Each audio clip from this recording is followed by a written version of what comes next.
நீங்க அதாவது நம்ம நேயர்கள் நாட்டின் மிக முக்கியமான ஒரு வேலைக்கு விண்ணப்பிப்பதாக கொஞ்சம் கற்பனை செஞ்சு பாருங்களேன். ம் ஒரு பெரிய வேலை. ஆமா. ஆனா அதற்கான நேர்காணல் அப்புறம் ஆவண சரிபார்ப்பெல்லாம் ஏதோ ஒரு தனியார் கம்பெனில நடக்கிற மாதிரி சாதாரணமானதா இருக்காது. அது இந்திய அரசியலமைப்பு சட்டத்தால் மிக கடுமையாக கட்டுப்படுத்தப்படுற ஒரு விஷயம். கண்டிப்பா. எந்த அளவுக்குனா, ஒரு சின்ன கையெழுத்து விடுபட்டாலோ இல்ல ஒரு 2 நிமிஷம் நீங்க தாமதமாக போனாலோ உங்களுக்கான வாய்ப்பு நிரந்தரமாக பறிக்கப்படும். ரைட். கேட்கவே ரொம்ப மலைப்பா இருக்கு இல்லையா? ஆமா, அது உண்மையிலே ஒரு பயங்கர அழுத்தமான சூழ்நிலை தான். எல்லாமே கருப்பு வெள்ளையா சட்டத்தோட துல்லியத்தோட அளவிடப்படுற ஒரு இடம் அது. அங்க சலுகைகளுக்கோ இல்ல உணர்ச்சிகளுக்கோ, நான் கொஞ்சம் தூரத்துல இருந்து வர்றேன், டிராபிக் ஆயிடுச்சு அப்படிங்கிற காரணங்களுக்கோ எந்த இடமுமே கிடையாது. உண்மைதான். இன்னைக்கு நம்மளோட இந்த ஆழமான தேடல்ல இத பத்தி தான் ரொம்ப விரிவாக பேச போறோம். அதாவது ஒரு சாதாரண குடிமகன் எப்படி அதிகாரப்பூர்வமா ஒரு தேர்தல் வேட்பாளரா மாறுறாரு. ரொம்ப முக்கியமான கேள்வி இது. இதற்காக இந்திய தேர்தல் ஆணையம் தேர்தல் நடத்தும் அதிகாரிக்கான கையேடு, அதாவது ஹேண்ட்புக் ஃபார் ரிட்டர்னிங் ஆபீசர் அப்படின்னு ஒரு மிக முக்கியமான ஆவணத்தை வச்சிருக்காங்க. ஆமா, அந்த கையேடு தான் தேர்தலுக்கான ஒரு பைபிள் மாதிரி. எக்ஸாக்ட்லி. ஒரு வேட்புமனு தாக்கல் செய்யறது, அது அதிகாரிகள் எப்படி பரிசீலனை பண்றாங்க, அப்புறம் போட்டியில இருந்து எப்படி விலகுறாங்க, இப்படி இந்த ஆவணத்துல இருக்கிற சட்ட நுணுக்கங்களை தான் நாம இன்னைக்கு அலச போறோம். இது ரொம்ப அவசியமான ஒரு தேடல். இந்த தகவல்கள் நேயர்களாகிய உங்களுக்கு ஏன் முக்கியம் தெரியுமா? நாம வாக்குச்சாவடிக்கு போய் ஓட்டு போடுறோம் இல்லையா? அந்த வேட்பாளர்கள் எந்த மாதிரியான கடுமையான சட்ட வடிகட்டுகளை தாண்டி வந்திருக்காங்கன்னு தெரிஞ்சுக்கிட்டா இந்த ஜனநாயகத்தின் மீதான நம்ம புரிதல் இன்னும் பல மடங்கு ஆழமாகும். 100க்கு 100 உண்மை. நாம் அந்த மிஷின்ல ஒரு பட்டன் அழுத்துறதுக்கு முன்னாடி அந்த மிஷின்ல ஒரு வேட்பாளரோட பெயர் எப்படி சேர்ந்தது அப்படிங்கிற அந்த பயணம் அது ரொம்ப சுவாரஸ்யமானது. ஆமா. இதுல பாத்தீங்கன்னா பொது நிர்வாகம், தேர்தல் சட்டம், அப்புறம் அரசியலமைப்பு, இந்த 3 ஒன்னா சேருது. இது வெறும் ஏதோ பேப்பரை ஃபில் பண்ற வேலை கிடையாது. இது ஒரு மிகப்பெரிய சட்ட போராட்டம். சரி, இத கொஞ்சம் விரிவாவே பாப்போம். இந்த முழு நடைமுறையும் ஆரம்பத்துல எங்க இருந்து தொடங்குது? முதல்ல ஒரு அதிகாரப்பூர்வ அறிவிப்பு வரணும் இல்லையா? ஆமா, கரெக்ட். அதாவது நாடாளுமன்ற தேர்தல் அப்படின்னா இந்திய குடியரசுத் தலைவரும், சட்டமன்ற தேர்தல்னா அந்தந்த மாநில ஆளுநரும் தேர்தல் ஆணையத்தோட பரிந்துரைப்படி இதற்கான அறிவிப்பு வெளியிடுவாங்க. ஓ, அவங்க தான் ஃபர்ஸ்ட் ஸ்டெப். ஆமா. அதுக்கப்புறம் தான் அந்தந்த தொகுதிக்கான தேர்தல் நடத்தும் அதிகாரி, அதாவது ரிட்டர்னிங் ஆபீசர், சுருக்குமா RO அப்படின்னு சொல்லுவோம், அவங்க களத்துல இறங்குவாங்க. ரைட். இவர் ஒரு பொது அறிவிப்பை வெளியிடுவார். எந்த இடத்துல எந்த அதிகாரி கிட்ட வேட்புமனுவை கொடுக்கணும் அப்படிங்கிறது அந்த படிவம் 1ல ரொம்ப தெளிவா குறிப்பிடப்பட்டிருக்கும். ஓஹோ, அந்த இடத்துல தான் தேர்தல் அதிகாரியோட பணி அதிகாரப்பூர்வமா தொடங்குது இல்லையா? எக்ஸாக்ட்லி. அவருக்கு உதவியா உதவி தேர்தல் நடத்தும் அதிகாரி, அதாவது ARO செயல்படுவார். இந்த அறிவிப்பு வந்த நிமிஷத்திலிருந்து ஒவ்வொரு நாளும் ஒவ்வொரு மணி நேரமும் சட்ட விதிகளின்படி தான் நகரும். சரி, இப்ப எனக்கு ஒரு சந்தேகம். நினைத்த மாத்திரத்துல எந்த நாள்ல வேணாலும் போய் மனு தாக்கல் செஞ்சிட முடியுமா? ஏன்னா பொது விடுமுறை நாட்கள்ல வேட்பு மனு தாக்கல் செய்ய முடியாதுன்னு கையேட்டுல படிச்சேன். ஆமா, அது ஒரு முக்கியமான ரூல். அதாவது நெகோஷியபிள் இன்ஸ்ட்ருமெண்ட்ஸ் ஆக்ட் 1881 படி நிதி அமைச்சகத்தால் அறிவிக்கப்பட்ட 2வது மற்றும் 4வது சனிக்கிழமைகள், அப்புறம் ஞாயிற்றுக்கிழமைகள், பிற அரசு விடுமுறை நாட்கள்ல தாக்கல் செய்ய முடியாது. ஆமா. ஆனா உள்ளூர் விடுமுறை நாட்கள் கணக்குல வராதுன்னு சொல்லியிருக்காங்க. இது ஏன் இவ்ளோ கராரா இருக்கு? ஒருவேளை அரசு அலுவலகம் செயல்பட்டாலும் அன்னைக்கு மனு வாங்க கூடாதா? அது அதுக்கு ஒரு முக்கியமான நிர்வாக காரணம் இருக்கு. என்ன காரணம்? வேட்புமனு தாக்கல் செய்யற நாட்கள்ல பேங்க் டிரான்சாக்ஷன்ஸ் நிறைய நடக்கும். அது மட்டும் இல்லாம பல அரசு துறைகள்ல இருந்து வேட்பாளர்கள் சான்றிதழ்களை வாங்க வேண்டியிருக்கும். ஓ, ஆமால்ல. அதான், அந்த விடுமுறை நாட்கள்ல அந்த அமைப்புகள் இயங்காது. அதனால ஒரு சீரான நிர்வாகத்துக்காகவே கொண்டு வரப்பட்ட விதிதான் இது. புரியுது. அப்புறம் படிவங்களை பொறுத்த வரைக்கும் மக்களவைக்கு படிவம் 2A, சட்டமன்றத்திற்கு படிவம் 2B பயன்படுத்தப்படும். இது கூடவே ரொம்ப முக்கியமான ஒண்ணு, வேட்பாளரின் முழு ஜாதகத்தையும் சொல்லும் படிவம் 26. ஓ, அந்த அஃபிடவிட். அதேதான், அந்த அஃபிடவிட் கட்டாயம் இணைக்கப்படணும். சரி, இந்த வேட்பு மனுவை முன்மொழிய ஆட்கள் தேவைப்படுவாங்க அப்படிங்கிற விதியை படிக்கும்போது எனக்கு ஒரு சந்தேகம் வந்துச்சு. சொல்லுங்க. ஒரு அங்கீகரிக்கப்பட்ட தேசிய அல்லது மாநில கட்சியின் வேட்பாளரா இருந்தா அந்த தொகுதியை சேர்ந்த ஒரே ஒரு நபர் முன்மொழிந்தா போதும். ஆனா ஒரு சுயேட்சை வேட்பாளராகவோ இல்ல அங்கீகரிக்கப்படாத கட்சியின் வேட்பாளராகவோ இருந்தா 10 வாக்காளர்கள் முன்மொழியணும். இது பாக்குறதுக்கு சுயேட்சைகளுக்கு எதிரான ஒரு பாரபட்ச மாதிரி தெரியலையா? இது ஜனநாயகத்துக்கு முரணானது இல்லையா? அது மேலோட்டமா பார்க்கும்போது கண்டிப்பா அப்படி தோணலாம். ஆனா இத சற்று ஆழமா பாருங்களேன். எப்படி? முந்தைய காலங்கள்ல பாத்தீங்கன்னா தேர்தலை சீர்குலைக்கணும் அப்படிங்கிற நோக்கத்துல நூற்றுக்கணக்கான போலி வேட்பாளர்கள் களமிறங்குவாங்க. ஓ, சும்மா பேருக்கு நிக்கிறதுக்காக? ஆமா. அதனால வாக்குப்பதிவு இயந்திரங்களை நிர்வகிக்கிறது ஒரு மிகப்பெரிய சவாலா மாறும். அதனால உண்மையிலே மக்கள் செல்வாக்குள்ள ரொம்ப தீவிரமான வேட்பாளர்களை மட்டுமே களத்துல அனுமதிக்கணும் அப்படிங்கிறதுக்காக கொண்டு வரப்பட்ட சட்ட வடிகட்டி தான் இது. Right right. ஒரு சுயேட்சை வேட்பாளரால தன் சொந்த தொகுதியில தன்னை ஆதரிக்க 10 பேரை கூட கூட்டிட்டு வர முடியலன்னா அவர் எப்படி தேர்தல்ல சீரியஸா போட்டியிட முடியும்? அந்த ஒரு தர்க்கத்தின் அடிப்படையில தான் இது கொண்டு வரப்பட்டது. இப்போ புரியுது. இது தேவையற்ற குழப்பங்களை தவிர்க்கிற ஒரு ஏற்பாடு. ஆனா இது எல்லாத்தையும் விட என்ன ரொம்ப ஆச்சரியப்படுத்தினது இந்த நேரம் பத்தின கட்டுப்பாடுகள் தான். ஆமா, அது ரொம்ப ஸ்ட்ரிக்ட். காலை 11 மணிலிருந்து மதியம் 3 மணி வரைக்கும் மட்டுமே மனு தாக்கல் செய்ய முடியும். அதிலும் சரியா 3 மணிக்கு அறையின் கதவுகள் மூடப்படும் அப்படின்னு கையேட்டுல ரொம்ப தெளிவா குறிப்பிடப்பட்டிருக்கு. கண்டிப்பா. இத நான் ஏதோ ஒரு சினிமா காட்சி மாதிரி கற்பனை செஞ்சு பாக்குறேன். அந்த கதவு மூடப்படுற கடைசி நொடிகள், எதற்காக இந்த நிமிட கணக்கிலான கெடுபிடி? இங்கதான் விஷயமே ரொம்ப சுவாரஸ்யமா மாறுது. ஒரு ஜனநாயகத்துல ஆளும் கட்சிக்கு ஒரு நியாயம், எதிர்கட்சிக்கு ஒரு நியாயம் அப்படின்னு இருக்கக்கூடாது இல்லையா? ஆமா, இருக்கக்கூடாது. நேரம் அப்படிங்கறது எல்லாருக்கும் பொதுவானது. ஆளுங்கட்சி, எதிர்கட்சி, சுயேட்சை அப்படின்னு எல்லாருக்கும் சம வாய்ப்பை, அதாவது லெவல் பிளேயிங் ஃபீல்ட வழங்கறதுக்காக தான் இந்த கட்டுப்பாடு. ஓஹோ. மதியம் சரியா 3 மணிக்கு அறையோட கதவுகள் மூடப்படும். அந்த அறையில இருக்கிற கடிகாரம் இந்திய திட்ட நேரத்தின்படி IST படி மிகச் சரியா செட் பண்ணி வைக்கப்பட்டிருக்கும். அறையின் உள்ளேயும் வெளியேயும் 360 டிகிரி CCTV கேமரா மூலமா கண்காணிப்பு நடக்கும். அப்படியானால் ஒருவேளை 2:59க்கு ஒரு 20 பேர் ஒரே அடியா அந்த அறைக்குள் நுழைஞ்சிட்டாங்கன்னா என்ன செய்வாங்க? 3 மணிக்கு மேல யாரோட மனுவும் வாங்கக்கூடாதுன்னு ரூல் இருக்கு இல்லையா? ரொம்ப நல்ல கேள்வி. ஒருவேளை 3 மணிக்கு முன்னாடியே பல வேட்பாளர்கள் அறைக்குள் வந்துட்டாங்கன்னா, சரியா 3 மணிக்கு அறைக்குள்ள யார் யாரெல்லாம் இருக்கிறாங்களோ அவங்களுக்கு மட்டும் நம்பர் ஷீட்டுகளை கொடுத்துட்டு அவங்க அனைவரோட மனுக்களையும் பொறுமையா வாங்கிக் கொள்வாங்க. ஓ, உள்ள வந்துட்டா சேஃப். ஆமா, ஆனா 3 மணிக்கு மேல ஒரு செகண்ட் லேட் ஆனா கூட புதிதா ஒரு நபரை கூட உள்ள அனுமதிக்க மாட்டாங்க. CCTV கண்காணிப்பு இருக்கிறதுனால எந்த அதிகாரியாலும் தனக்கு வேண்டியவங்களுக்குன்னு எந்த சலுகையும் காட்டவே முடியாது. இது ஒரு மிகப்பெரிய வெளிப்படைத்தன்மை. சரி, இப்போ சுவிதா போர்ட்டல் மூலமா ஆன்லைன்லயும் தாக்கல் செய்யற வசதி வந்துடுச்சே. வந்திருக்கு. நாம வீட்ல இருந்தபடியே இணையத்துல வேட்புமனுவை தாக்கல் செஞ்சிட முடியுமா? முழுமையா அப்படி செஞ்சிட முடியாது. வேட்பாளர்கள் தங்களோட தனிப்பட்ட விவரங்களை சுவிதா போர்ட்டல்ல ஆன்லைன்லயே பூர்த்தி செஞ்சுக்கலாம். வைப்பு தொகையும் ஆன்லைன்ல செலுத்தலாம். சரி. இதனால எழுத்து பிழைகள் குறையும். ஆனா அந்த படிவத்தை QR குறியீட்டோட பிரிண்ட் எடுத்து வேட்பாளர் தான் கையால கையெழுத்து போட்டு நேர்ல அதே அந்த 11 மணில இருந்து 3 மணிக்குள் தான் அதிகாரி கிட்ட தாக்கல் செய்யணும். ஓ, நேர்ல போறது கட்டாயம். ஆமா, தொழில்நுட்பம் வேலைகளை எளிதாக்குதே தவிர அதிகாரியோட நேரடி சரிபார்ப்பு அது மாத்திடல. ரைட். இந்த வேட்புமனு தாக்கலின் போது பெரும் கூட்டத்தை கூட்டி வருவாங்களே, அது பாக்குறதுக்கே ஒரு பெரிய திருவிழா மாதிரி தான் இருக்கும். அதுக்கு இந்த கையேடு எந்தெந்த மாதிரியான கட்டுப்பாடுகளை விதிக்குது?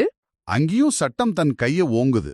தேர்தல் நடத்தும் அதிகாரியோட அலுவலகத்திலிருந்து 100 மீட்டர் சுற்றளவுக்குள் வெறும் 3 வாகனங்கள் மட்டுமே அனுமதிக்கப்படும். 3 வாகனங்கள் தானா? ஆமா. அதே போல வேட்பாளரோட சேர்த்து மொத்தம் 5 நபர்கள் மட்டுமே அந்த அறைக்குள் செல்ல முடியும். கூட்டத்தை கூட்டி அதிகாரியை மிரட்டுவதையோ இல்ல அச்சுறுத்துவதையோ தடுக்கவே இந்த விதி. முக்கியமான விதி. அது மட்டுமில்லாம ஒரு வேட்பாளர் அதிகபட்சம் 4 வேட்பு மனுக்கள் தான் தாக்கல் செய்யலாம். அதிகபட்சமா 2 தொகுதிகள்ல மட்டுமே போட்டியிட முடியும். ஒருவேளை 3வது தொகுதியில மனு தாக்கல் செஞ்சா அது தானாவே நிராகரிக்கப்படும். அதுக்கு வேலைக்கே இடம் இல்ல. சரி, இப்போ அறைக்குள் சென்றவுடன் ஆவண சரிபார்ப்பு எப்படி நடக்கும்? நான் படிக்கும்போது அந்த புகைப்படத்துக்கு இருக்கிற விதிகள் எனக்கு ரொம்ப சுவாரஸ்யமா இருந்துச்சு. ஆமா, அதுல நிறைய டீடைல்ஸ் இருக்கு. வேட்பாளரின் புகைப்படம் முத்திரை அளவு, அதாவது ஸ்டாம்ப் சைஸ்ல 2 சென்டிமீட்டருக்கு 2.5 சென்டிமீட்டர் அளவுல தான் இருக்கணும்.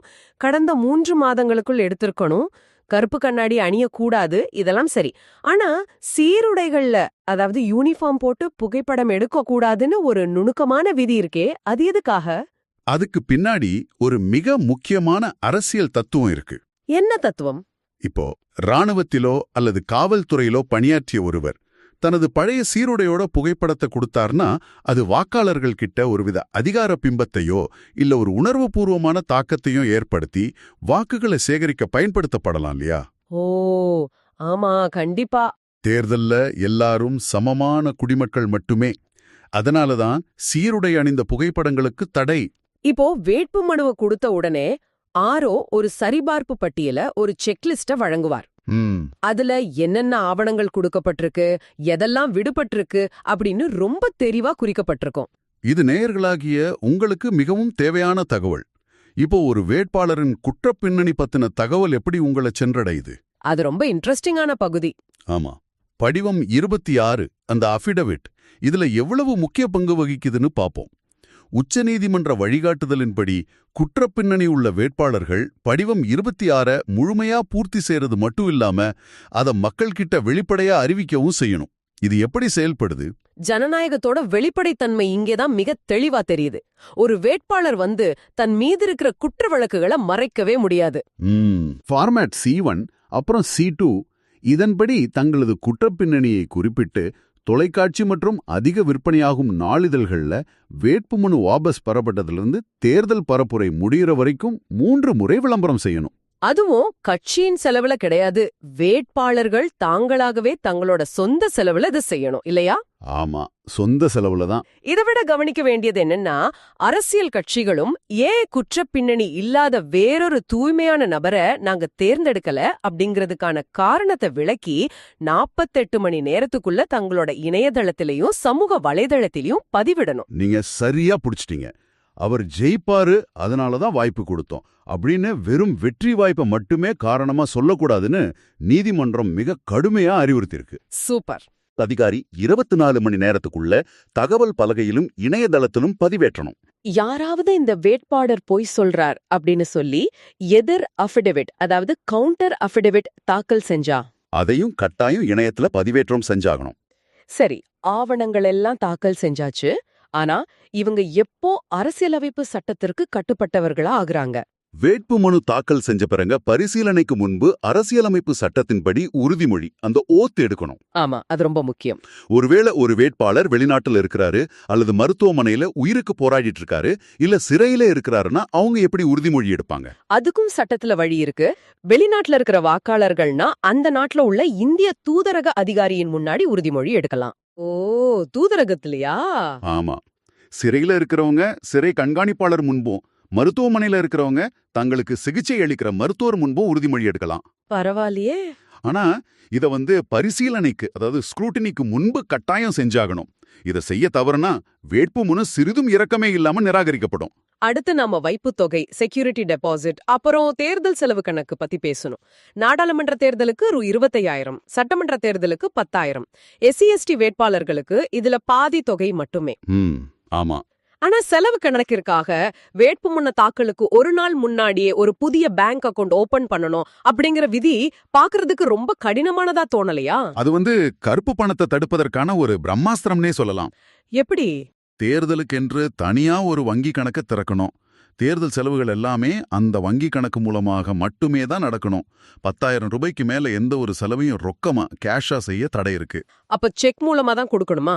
ஆமா, காசோலை அல்லது ஆன்லைன் பரிவர்த்தனை மட்டுமே அனுமதிக்கப்படும். இதன் மூலமா தேர்தல் ஆணையத்தால ஒவ்வொரு ரூபாயும் எங்கிருந்து வருது, எங்கு செல்லுது அப்படிங்கறத துல்லியமா கண்காணிக்க முடியும். ரொம்ப சரியான சிஸ்டம். சரி, ஒருவரை வேட்பாளரா தகுதி இழப்பு, அதாவது டிஸ்குவாலிஃபிகேஷன் செய்ய என்னென்ன காரணங்கள் இருக்கு? நிறைய செக்ஷன்ஸ் இருக்கு. அதுல மக்கள் பிரதிநிதித்துவ சட்டம் பிரிவு 8, 9A, 10A அப்படின்னு பல பிரிவுகள் இருக்கு. இதுல பிரிவு 9A பத்தி நான் படிச்சப்போ அது ரொம்ப இன்ட்ரெஸ்டிங்கா இருந்துச்சு. அந்த அரசு ஒப்பந்தங்கள் பத்தினது தானே? ஆமா, அரசு ஒப்பந்தங்கள்ல இருக்கிறவங்க ஏன் போட்டியிட முடியாது? உதாரணமா இப்ப நேயர்களுக்கு புரியுற மாதிரி சொல்லணும்னா, நான் அரசாங்கத்திற்காக ஒரு பாலம் கட்டுற கான்ட்ராக்ட் எடுத்திருக்கேன்னு வச்சுப்போம். சரி, நான் தேர்தல்ல நின்னு ஒரு MP ஆகிட்டா எனக்கு நானே அதிகாரியாகி நான் கட்டின பாலத்தை நானே தணிக்கை செய்யற மாதிரி ஆகிடும் இல்லையா? இதத்தான் நல முரண்பாடு, கான்ஃபிளிக்ட் ஆஃப் இன்ட்ரெஸ்ட்னு சொல்றோமா? மிகச்சரியான உதாரணம். அந்த அதிகார துஷ்பிரயோகத்தை தடுப்பதற்காக தான் இந்த பிரிவு 9A. ஒரு நபர் அரசிடம் ஒப்பந்தம் செஞ்சுக்கிட்டு அதே அரசின் அங்கமா சட்டமன்றத்திலோ அல்லது நாடாளுமன்றத்திலோ நுழையும் போது அங்கே மிகப்பெரிய நல முரண்பாடு ஏற்படும். அதனாலதான் பொருட்கள் விநியோகம் அல்லது திட்டப்பணிகளுக்கான அரசு ஒப்பந்தம் நடப்புல இருக்கும்போது அவங்க போட்டியிட முடியாதுன்னு சட்டம் சொல்லுது. இதுபோல வேற என்ன தகுதி இழப்புகள் இருக்கு? லாபம் தரும் பதவியில, அதாவது ஆபீஸ் ஆஃப் ப்ராஃபிட்ல இருக்கிறது, நீதிமன்றத்தால் மனநலம் குன்றியவர் என அறிவிக்கப்படுவது, திவாலானவர் இன்சால்வென்ட்னு அறிவிக்கப்படுவது, அல்லது இந்திய குடியுரிமையை இழப்பது, இதெல்லாம் அரசியலமைப்பு சட்டம் குறிப்பிடும் தகுதி இழப்புகள். ஓ, நிறைய இருக்கே. இது மட்டுமில்லாம பிரிவு 8 படி குறிப்பிட்ட குற்றங்களுக்கு அபராதம் விதிக்கப்பட்டாலோ அல்லது பிற குற்றங்களுக்கு 2 ஆண்டுகளுக்கு மேல சிறை தண்டனை பெற்றாலோ அவங்க போட்டியிட முடியாது. பிரிவு 10A படி முந்தைய தேர்தல்ல முறையா செலவு கணக்கு காட்டாதவங்களும் தகுதி இழப்பு செய்யப்படுவாங்க. இப்ப கதவுகள் மூடப்பட்டு ஆவணங்கள்லாம் அதிகாரியோட மேசைக்கு வந்துருச்சு. எப்படி போலி ஆவணங்களை வடிகட்ட போறாங்க? அதுதான் அடுத்த மாபெரும் கட்டம், பரிசீலனை, அதாவது ஸ்க்ரூட்டினி. இந்த இடத்துல தேர்தல் நடத்தும் அதிகாரி ஒரு நீதித்துறை சார்ந்த பணியை, அதாவது குவாசி ஜுடிஷியல் டியூட்டியை செய்றார் அப்படின்னு கையெடு சொல்லுது. அப்படி என்றால் அன்றைய தினத்திற்கு அவர் ஒரு நீதிபதியாகவே மாறிடுறாரா? கிட்டத்தட்ட அப்படிதான். தேர்தல் நடத்தும் அதிகாரி எந்த மேலதிகாரியோட தலையீடும் இல்லாம, ஏன் தேர்தல் ஆணைய பார்வையாளரின் தலையீடு கூட இல்லாம சட்டத்தின் அடிப்படையில மட்டுமே சுயாதீனமா முடிவெடுக்கணும். வாவ், இது ஒரு மாபெரும் பொறுப்பு. அவர் எந்த அரசியல் அழுத்தங்களுக்கும் ஆட்படாம நடுநிலையா செயல்பட வேண்டிய தருணம் இது.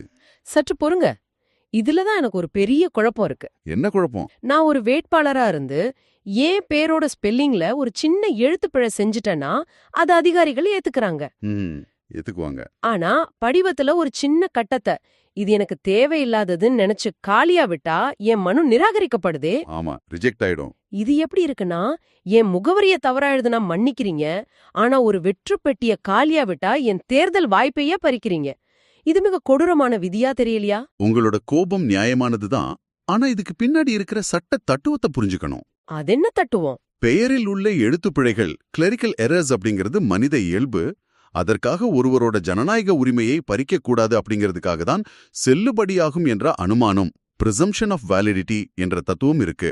சந்தேகம் வந்தா வேட்பாளருக்கே சாதகமா முடிவெடுக்கணும். சரி, அப்போ அந்த காலி கட்டம்? ஆனா அஃபிடவிட்ல ஒரு கட்டத்தை காலியா விடுறது அப்படிங்கிறது தகவல் மறைப்பா, கன்சீல்மெண்ட் ஆஃப் இன்ஃபர்மேஷனா கருதப்படும். ஓ, தகவல் மறைப்பு. ஆமா, உச்சநீதிமன்ற தீர்ப்பின்படி எந்த கட்டத்தையும் காலியா விடக்கூடாது. தகவல் இல்லனா இல்லை, நில் அல்லது பொருந்தாது, நாட் அப்ளிகபிள் நாவது கட்டாயம் குறிப்பிடணும். காலியா விட்டா உடனே ரிஜெக்ட் தானா? இல்ல, உடனே இல்ல.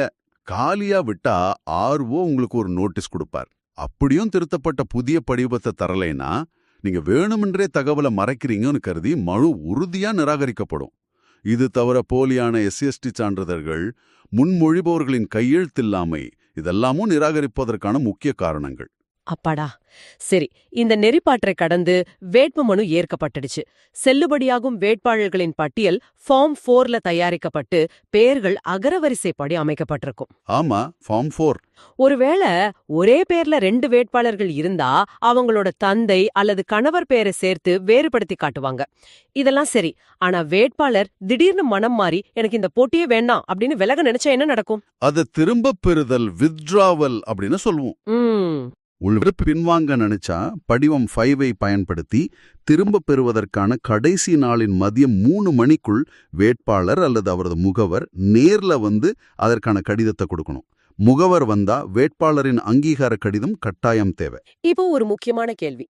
ஒரு முறை விலகுவதாக கடிதம் கொடுத்துட்டு அடுத்த சில மணி நேரங்கள்ல இல்ல நான் அவசரப்பட்டுட்டேன், என் ஆதரவாளர்கள் என்னை மீண்டும் நிற்க சொல்றாங்க, மறுபடியும் போட்டியிடுறேன் அப்படின்னு சொல்லி அந்த கடிதத்தை வாபஸ் பெற முடியுமா? சட்டத்துல அதுக்கு துளியும் இடமே கிடையாது. அப்படியா? ஆமா, ஒரு முறை திரும்ப பெறுவதா எழுதி கொடுத்துட்டா மீண்டும் அந்த முடிவை ரத்து செய்ய முடியாது. அது இறுதியானது. ஏன் இவ்ளோ ஸ்ட்ரிக்ட்? மிரட்டலின் பேரில் வேட்பாளர்கள் வாபஸ் பெறுவதை தடுக்கவும் பிறகு குழப்பம் ஏற்படுறதை தவிர்க்கவுமே இந்த உறுதியான சட்டம். ரைட். அந்த 3 மணி முடிவடைந்ததும் களத்துல யார் யாரெல்லாம் இருக்காங்க அப்படிங்கிற இறுதி பட்டியல் படிவம் 7Aல, அதாவது லிஸ்ட் ஆஃப் கண்டெஸ்டிங் கேண்டிடேட்ஸ், உடனடியா வெளியிடப்படும். ஆமா, ஃபைனல் லிஸ்ட் அதுதான். இதுல தேசிய மாநில கட்சிகள், பதிவு செய்யப்பட்ட அங்கீகரிக்கப்படாத கட்சிகள், அப்புறம் சுயேட்சைகள், இப்படி 3 வகையா பிரிக்கப்பட்டு அகரவரிசையில புகைப்படத்தோட வெளியிடப்படும். இதுல நோட்டா இருக்காது. இதோட சேர்த்து அடையாள அட்டையும் தேர்தல் ஊழல் நடைமுறைகள் குறித்த எச்சரிக்கை நோட்டீஸும் தரப்படும். ரொம்ப தெளிவா சொல்லிட்டீங்க. இந்த முழு பயணத்தையும், அதாவது வெறும் அத்தியாயமா இல்லாம அதோட கருத்தியல் ரீதியா பார்த்தா இது சாதாரண அதிகாரிகளுக்கு எவ்வளோ பெரிய சவால். உண்மையிலே மிகப்பெரிய சவால் தான். அரசியல் அழுத்தங்களுக்கு அப்பாற்பட்டு பாரபட்சமே இல்லாம வெறும் காகித ஆவணங்களை மட்டுமே அடிப்படையாக கொண்டு ஒரு குறிப்பிட்ட நேரத்துக்குள்ள அவங்க முடிவெடுக்கணும். ஒருவேளை ஆரோ செய்யற ஒரு சின்ன தவறு கூட தேர்தலுக்கு பின்னாடி ஒரு பெரிய தேர்தல் வழக்குக்கு, எலெக்ஷன் பெட்டிஷனுக்கு வழிவகுத்துரும் இல்லையா? முற்றிலும் உண்மை. இது அதிகாரிகளுக்கு ஒரு மிகப்பெரிய அமில பரிசோதனை, ஆசிட் டெஸ்ட்னே சொல்லலாம். அதே நேரத்துல இத தொழில்நுட்ப வளர்ச்சியோட நாம பொருத்தி பார்க்கணும். ஆமா, ஆன்லைன் போர்ட்டல் எல்லாம் வந்திருக்கே. பழமையான காகித நடைமுறையிலிருந்து சுவிதா இணையதளத்திற்கும் சிசிடிவி கண்காணிப்பிற்கும் தேர்தல் ஆணையம் மாறியுள்ள பரியாம வளர்ச்சி வியக்க வைக்குது. நேயர்களாகிய உங்களுக்கு இந்த தகவல்கள் எப்படி பயன்படும் அப்படின்னு யோசிக்கிறீங்களா? நீங்க உங்க தொகுதியில உள்ள வேட்பாளர்களின் படிவம் 26 இணையதளத்துல எளிதா தேடி படிக்கலாம். கண்டிப்பா படிக்கணும். அவங்களோட சொத்து மதிப்பு என்ன, அவங்க மேல என்னென்ன வழக்குகள் இருக்கு அப்படிங்கறத அறிந்து கொள்வதற்கான ஒரு மிகப்பெரிய அதிகாரத்தை இந்த சட்டம் உங்களுக்கு வழங்குது. இங்கே நாம தனிமனித உரிமைக்கும் வாக்காளர் உரிமைக்கும் உள்ள சட்ட போராட்டத்தையும் கவனிக்கணும். அது என்ன போராட்டம்? ஒரு புறம் பாத்தீங்கன்னா குற்றம் நிரூபிக்கப்படும் வரை ஒருவர் நிரபராதி அப்படிங்கிற சட்ட தத்துவம் இருக்கு. மறுபுறம் வாக்காளர்களின் அறியும் உரிமைக்காக, ரைட் டு நோவுக்காக வேட்பாளர்கள் தங்களது வழக்குகளை 3 முறை நாளிதழ்களிலும் தொலைக்காட்சியிலும் விளம்பரம் செய்யணும் அப்படிங்கிற உச்சநீதிமன்றத்தின் அதிரடி தீர்ப்பு ரொம்ப சக்தி வாய்ந்தது. ரொம்ப ஆழமான பாயிண்ட் இது. எனவே இதோட முழு அர்த்தம் என்ன? இது வெறும் ஏதோ சில காகிதங்களை நிரப்புற வேலை இல்லைங்க. ஒவ்வொரு விதியும், ஒவ்வொரு நேர கட்டுப்பாடும் நமது ஜனநாயகத்தின் பாதுகாப்பு அரணாக செயல்படுது. ஆமாம். தேர்தல் அறிவிப்புல தொடங்கி பலகட்ட சட்ட வடிகட்டல்கள், அந்த படிவம் 26, குற்ற பின்னணி விளம்பரம், பேங்க் அக்கவுண்ட் கட்டுப்பாடுகள், 3 மணி நேரக்கேடு, பரிசீலனையில உள்ள அந்த நீதித்துறை சார்ந்த கரார் பார்வை, இறுதியாக படிவம் 7Aல ஒரு வேட்பாளரா அதிகாரப்பூர்வமா உருவெடுக்கும் இந்த முழு பயணத்தையும் நாம இன்னைக்கு ஆழமா அலசியிருக்கும்.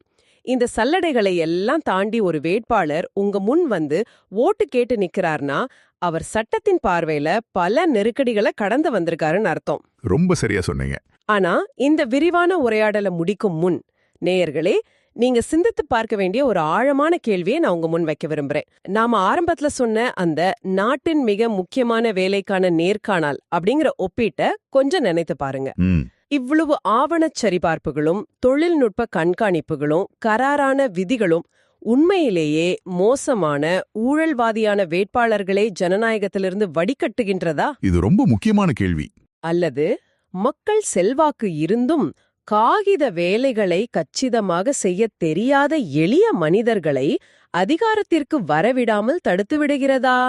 இதை நீங்கள் ஆழமாக சிந்தித்து பாருங்கள். உங்களுடனான இந்த விரிவான உரையாடல் மிகவும் பயனுள்ளதாக அமைந்தது என்று நம்புகிறேன். மீண்டும் ஒரு சுவாரஸ்யமான தேடலில் சந்திப்போம்.